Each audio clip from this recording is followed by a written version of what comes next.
Class 10-এর history chapter 3।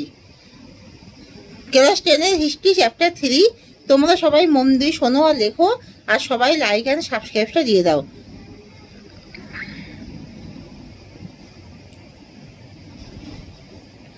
তাহলে class 10-এর হিস্ট্রি চ্যাপ্টার 3 মাধ্যমিকের ইতিহাস, প্রতিরোধ ও বিদ্রোহ, বৈশিষ্ট্য ও বিশ্লেষণ। তোমরা সবাই সাবস্ক্রাইবটা দিয়ে দাও। প্রথমবার চুয়ার বিদ্রোহে নেতৃত্ব দিয়েছিলেন দুর্জন সিংহ। দামিনী কোহ শব্দের অর্থ কি?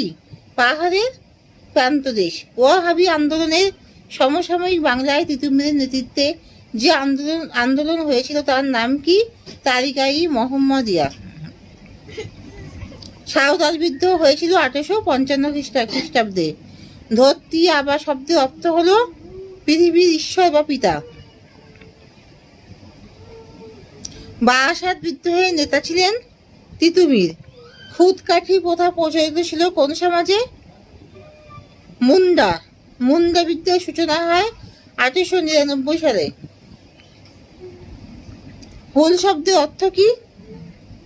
বিদ্রোহ। সাঁওতাল বিদ্রোহ কি নামে পরিচিত? হুল। দামিনী কোহতে বসবাস করত সাঁওতালরা। রংপুর বিদ্রোহের নেতা ছিলেন নুরুল উদ্দিন। চুয়ার বিদ্রোহের নেতা ছিলেন দুর্জন সিংহ। দুর্জন সিংহ। দ্বিতীয় অরণ্য আইন কবে পাশ হয়েছিল? 1878 খ্রিস্টাব্দে। 1878 খ্রিস্টাব্দে অরণ্য আইনে অরণ্যকে কয় ভাগে ভাগ করা হয়? 3টি স্তরে। ফরাজি শব্দের অর্থ হলো ইসলাম নির্দেশিত কর্তব্য। বাংলায় ফরাজি আন্দোলন শুরু হয়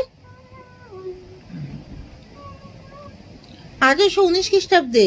নীল কমিশন গঠিত হয় 1860-এ। দার উল হারত শব্দের অর্থ হলো শত্রুর দেশ। পড়ে যাবি। মুন্ডা বিদ্রোহ কি নামে পরিচিত? মুন্ডা বিদ্রোহ বিরসা মুন্ডা। দার উল হারব বিরসা মুন্ডা। মুন্ডা বিদ্রোহ কি নামে পরিচিত? বিরসা মুন্ডা। বাংলার নানা সাহেব কাকে বলা হয়? রামরতন মল্লিককে। বাংলার ওয়ার্ড টাইটেলার কাদের বলা হয়? দিগম্বর বিশ্বাস ও বিষ্ণুচরণ বিশ্বাসকে। এইগুলো কিন্তু সব ভেরি ভেরি ইম্পর্টেন্ট প্রশ্নের উত্তর। আমি তোমাদেরকে সব সাজেশন প্রশ্নের অ্যান্সারগুলো সব বলছি, তোমরা এগুলো সব মন দিয়ে শোনো, সবাই লিখে রাখো, আর তোমরা আমাকে সাবস্ক্রাইবটা দিয়ে উৎসাহিত করো।